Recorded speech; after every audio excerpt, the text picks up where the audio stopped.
Hi, and welcome to another episode of Starship Gaming. Before we get started, don't forget to subscribe and hit the bell if you want notifications of when we release more awesome videos. Now let's jump right into today's topic.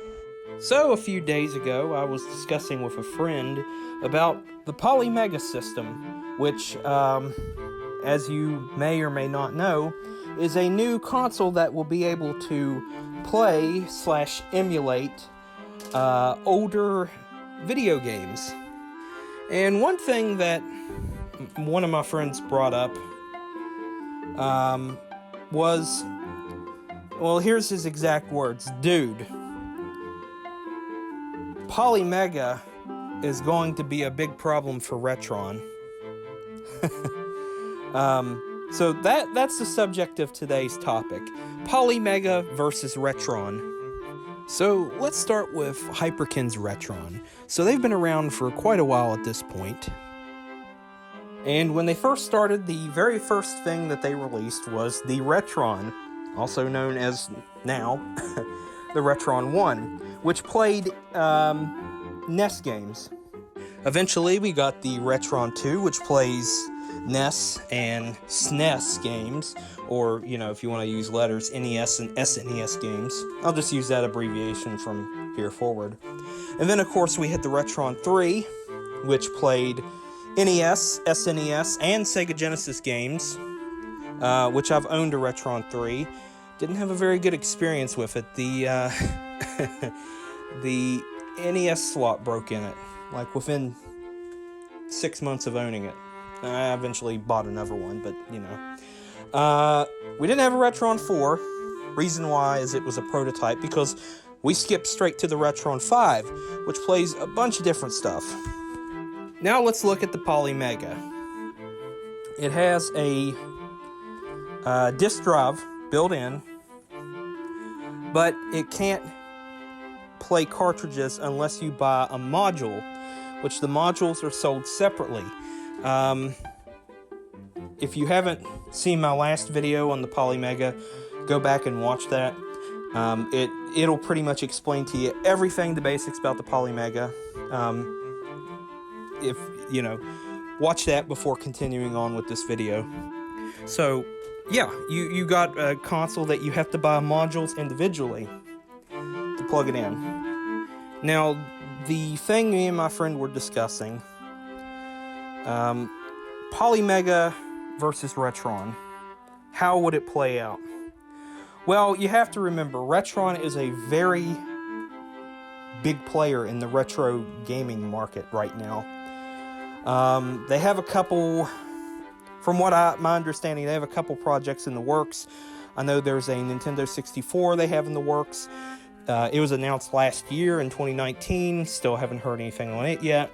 And then, of course, I believe it was later last year, might have been earlier this year, I can't remember exactly, they announced a console that would play Game Boy games. It's just a little round cube that you plug in. A GameCube have you know. That pun didn't work out so well. But yeah, Retron has some pretty big power in the gaming market. And you have to look at other companies too. Like there's another company, if you don't know them, they're called Analog. Yeah, they're out there. They're a well-known name, but they're not as well-known as Retron. Now you have the Polymega, which hasn't even been released yet, and it comes out in July of 2020. And it makes you wonder, is the Polymega going to be a big hindrance and competition to Retron? And the answer to that is we don't know yet. It may be, it may not be.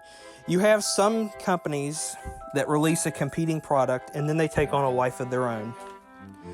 But like my friend said,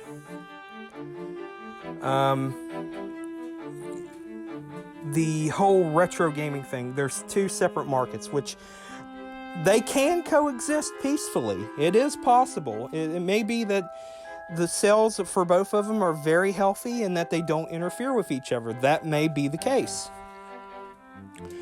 The first scenario, we'll call it the peaceful scenario. Both coexist in two separate planes. Like, for example, let's say Retron. Retron would peacefully coexist for the fact that it's, price-wise, it's cheaper. They're more affordable, especially if you want to get your kids into retro gaming. They're easy to replace if you break them, trust me. They are easy to replace. They're inexpensive, unless you get a Retron 5. If you get a Retron 5, it gets a little more costly, but you have all of those in the Retron line that are cheap and inexpensive. That's one way it could peacefully coexist. The second line, Polymega, part of the peaceful resolution, if you will, is for the more experienced gamers out there who want to digitally archive their collection. Now, if you didn't watch my past video, I explained the whole emulation thing. The whole deal is, I don't know about cartridge games. I think, but I'm not sure. I know for CDs, though, which I don't think you can for cartridge games. I mean, it's possible, but I know for CD-based games, you can place them into the system, the Polymega, and it basically rips it to the system, and you basically never have to use it again. You have to physically own or at least borrow the physical media, the CD-ROM, and put it into the Polymega. You rip it to it, you always have it. It's there, it's emulated. You never have to use the CD-ROM ever again. Like, for example, PlayStation 1. You put a PlayStation 1 game in, rips it to the system within a minute or two, and then you can play it. You never have to put it back on the console ever again. You have it forever. Basically, it's emulating it. Now, for stuff like Sega Genesis, NES, Sega 32X, stuff like that, I don't know if it can rip it to the console. It's probably the whole purpose of the module, so you can play them. But I don't know how that works yet. I don't know if they've said how it works. They probably have. I just haven't went deeper down the rabbit hole to look into that. But yeah. Now the second scenario is where they actually start competing with each other, which is likely. But like I said, they could peacefully coexist. The second scenario is they basically have an all-out race to see who's the best, who can come up with the best technology. And it all pretty much will boil down to a price war, who can make it cheaper. Who can make the better console. Of course, you have to look at Polymega. Their product costs a little bit more, significantly more than a Retron. But with Retron, there are no CD-ROM based consoles right now. They have not released one as of yet. There's been rumors, wild rumors for years that they've been coming up with like a system that will play PlayStation and all that. But that's yet to happen. Also, still waiting on that Nintendo 64 clone that Retron has been teasing for the past year. But also, Polymega doesn't have a module for the Nintendo 64 yet. They may, which it would be worth investing in, but only if you didn't already own a Nintendo 64. So it's going to be really interesting how this plays out, because I think, and this is just my theory, I believe the two will peacefully coexist. I think that they will find their own market. There's already a niche market for the Retron already.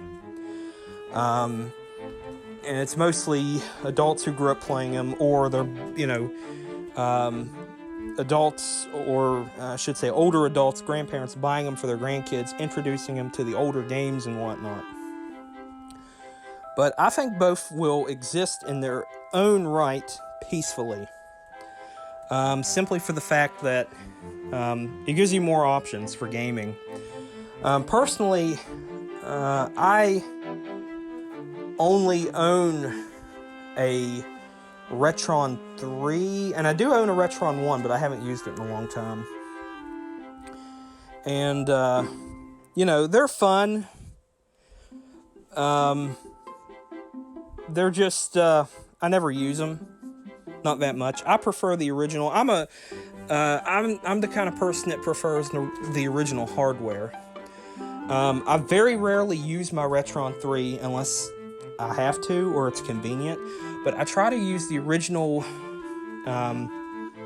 hardware if I can. I have a top-loading NES, one of the ones that came out in '93, and it's one of my favorites, but I only use it if I have to, because the TV I have it hooked to,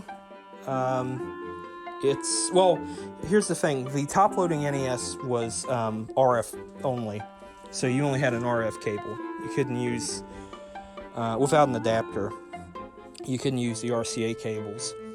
So I use it mostly, but and then of course I have a Super Nintendo and a Sega Genesis, like the Biggie Smalls song said.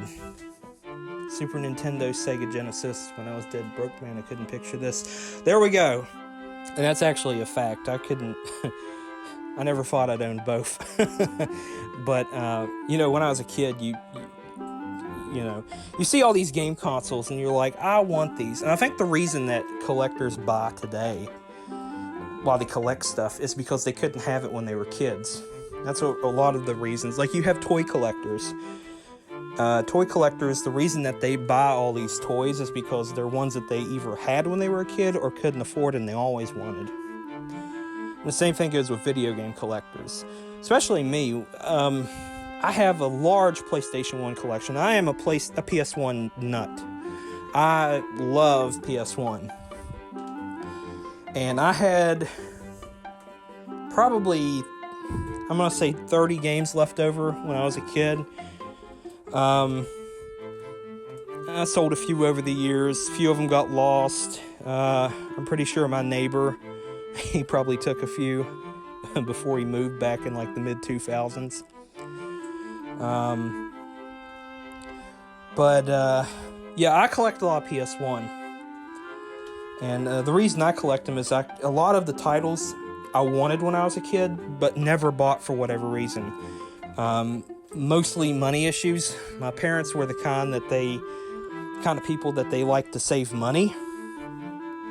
And the only time I ever got a video game is if I bought it with my own allowance, which when I was a kid, I got like a $10 allowance up until I was like 8, and then it was like raised to like $30 when I started doing some of the more harder chores. But the only time that I ever bought PS1 games was like when I had an allowance, or tax season, which my mom would take me to Toys R Us, and she'd be like, here's $150. Buy, and so one year she gave me $250, and this said go crazy, and I bought like a bunch of toys and bought like some video games and stuff. But she'd take me to like Toys R Us and say, here, go crazy, and I'd buy PS1 games. And I think when it was all said and done, from my childhood, I probably bought close to 40 PS1 games. Of course, back when I was growing up, I wasn't too hardcore into stuff. Like, Tomb Raider was the extent of violent video games for me growing up. Well, I should take that back. I played Twisted Metal 2 quite a bit, and that was one that I was proud of owning, which I'll explain that in a different story. If you'd like to hear some of these stories, let me know in the comments down below. But we've gotten way off track, so let's get back on track. Personally, if I myself buy anything, it'll be a Polymega, because I want to be able to archive all of my PS1 games, as well as some of my other stuff that I have too. So let me know what you think. Can the Hyperkin Retron and the Polymega peacefully coexist, or whatever? Let me know in the comments down below. So I hope you enjoyed today's episode. Don't forget to subscribe and hit the bell if you want notifications of when we release more awesome videos. And until next time, I will see ya.